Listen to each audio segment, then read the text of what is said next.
CRD और IB एक bacteria की वजह से आ रही है और एक वायरस की वजह से।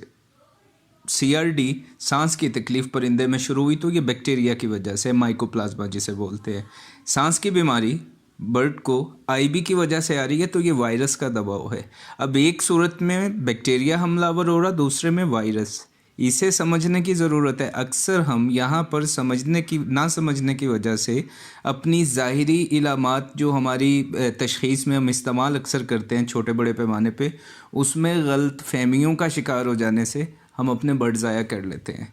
तो आज हम इंशाल्लाह आपको इसके बारे में तफसील से बताएंगे, इसका इलाज और एहतियात भी बताएंगे।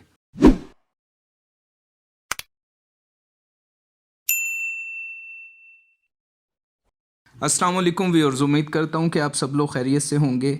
आज हम जानते हैं सीआरडी और आईबी के बारे में। मैंने अभी आपको थोड़ी देर पहले बताया कि हम जो बैक्टीरिया से परिंदे में पेचीदगी पैदा हो रही है जिसे सीआरडी बोलते हैं, ये माइकोप्लाज्मा बैक्टीरिया के दबाव की वजह से ये सांस की तकलीफ़ शुरू होती है। अपर रिस्पायरेटरी ट्रैक्ट में, सांस की नाली में इन्फेक्शन पैदा होता है। परिंदा इसमें मुंह खोल के सांस ले रहा है, इसमें उसको डायरिया हुआ है। जाहिर बात है कि सांस उसका बहाल नहीं है, खाने और पीने की तरफ उसकी तवज्जो कहाँ से होगी। एक परिंदे से दूसरे में ये शिफ्ट हो रहा है। इन्फेक्शन किस वजह से? बैक्टीरिया की वजह से। तो बैक्टीरिया काबिल इलाज कैसे है और बैक्टीरिया किस तरह से हम इसे रोक लेते हैं? तो जो बैक्टीरिया हुआ करता है, ये क्या करते हैं, ये सेल वॉल से घिरे होते हैं। बैक्टीरिया मॉलिक्यूल को आपस में जोड़ करके ये सेल वॉल बनाता है। हम एंटीबायोटिक जो जरासीम कश दवा देते हैं वो इस अमल को रोक देता है। जब दीवार नहीं होगी, सेल की दीवार नहीं होगी, तो इससे क्या होगा कि सेल पे दबाव आना शुरू हो जाता है। जब अंदर दबाव आता है, फाइनली क्या, दबाव पड़ने से किसी भी चीज़ पर दबाव पड़ता है तो वो क्या होता है, ब्रस्ट कर जाएगी, ख़त्म हो जाएगी। तो ये हम बैक्टीरिया को रोक सकते हैं। सीआरडी का वक्त पे इलाज शुरू किया जाए, ख़ासकर सर्दी के मौसम में। अगर हमारे परिंदे को ये ज़ाहिरी इलामात हैं इस तरह की, घरेलू सतह पे आपने रखी हुई है, कमर्शियल फार्मिंग बड़ी कर रहे हो, तो सबसे पहली चीज़ तो मैं आपसे ये कहूँगा कि तशख़ीस के लिए हमारी सिर्फ परिंदे को खोल के देख लेना, बड़े पैमाने पे जब काम कर रहे होते हैं तो ये नाकाफ़ी हुआ करता है। हाँ, बहुत अरसा गुजर चुका, बहुत ज़्यादा फील्ड का एक्सपीरियंस है तो आप करीब तक पहुंच जाते हो। तो जिन्हें अभी खोलते करते टाइम इतना नहीं हुआ तो वो अक्सर गलतफहमी का शिकार हो जाते हैं।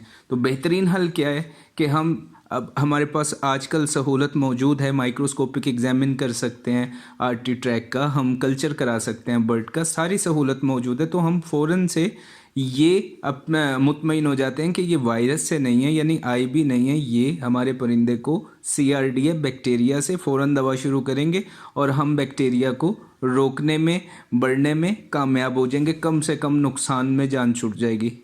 जो एक दो बर्ड में ज़ाहिरी इलामात नज़र आई, अलग किया, उसको हमने ज़ाया किया, दूसरों को प्रिवेंटिव थेरेपी की और हमारा नुकसान होने से बच गया। तो पहली चीज़ ये कि सीआरडी के अंदर हम क्या तरीका इस्तेमाल करते हैं सांस को बहाल करने का। सर्द मौसम में ठंडी हवा में परिंदे को दवा दे के खड़ा कर देना, ये भी मौत की ज़मानत है उसकी, वो बहाल होने वाला नहीं है।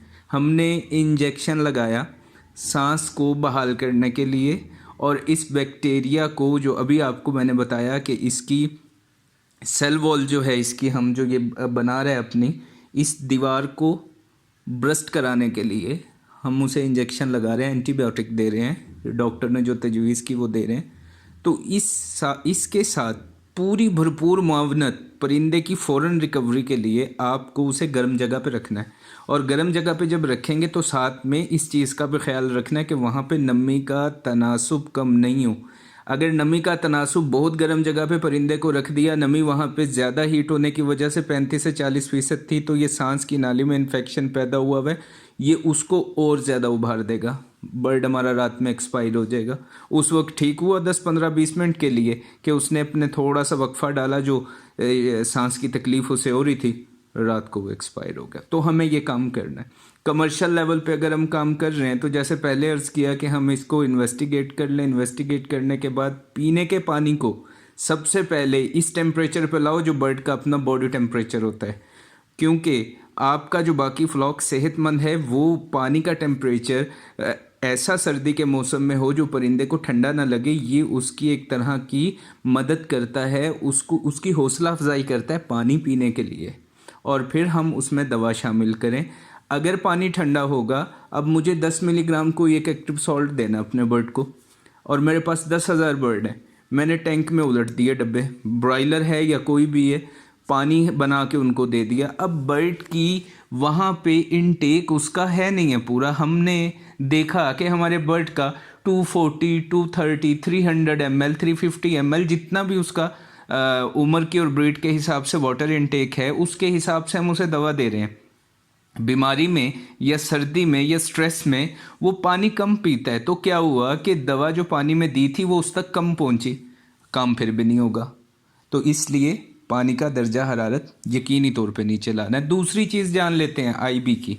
ये वायरस की वजह से है और इसमें ज़ाहिरी इलामात बिल्कुल ये सीआरडी के करीब करीब तर मिलती है। एक इसकी मैं आपको ज़ाहिरी इलामत ऐसी बता दूं कि इसमें जब ये शुरू होता है, जब हमलावर होता है ये बर्ड पे, तो इसमें सांस में किसी चीख की आवाज़ नहीं होती, किसी किस्म की सांस में इब्तदाई तौर पे जिस तरह सीआरडी में बर्ड गर्दन को झटकता है, चीखता है, सांस उसे नहीं आ रहा होता तो वो तड़पता है सांस लेने के लिए, इसमें इब्तदाई तौर पे ऐसा नहीं होता। इसमें डायरिया भी शुरू हो सकता है इब्तदाई तौर के अंदर, लेकिन हमें करना यही है कि जब हमारे परिंदे इस तरह से कमर्शियल फार्मिंग में ख़ास करके हमें मुंह खोल के सांस लेते नज़र आ रहे हों तो हम फौरी तौर पे इन्वेस्टिगेट करा लें। वायरस से पैदाशुदा बीमारी को हम एंटीबायोटिक से नहीं हल कर सकते। अब आप ये सोचेंगे कि जब आईबी आती है तो देते तो आप फिर भी एंटीबायोटिक हो, तो क्यों? यह मैं आपको थोड़ा समझा दूं। जो वायरस हमलावर होता है जिस्म पे, उसका हमला अवरों के अंदर ये जिस तरह बैक्टीरिया हमारे बर्ड को मुतासिर कर रहा है, जो मैंने अभी इसका मैकेनिज़्म आपको समझाने की कोशिश की थी, वायरस का टोटली इससे हटके है।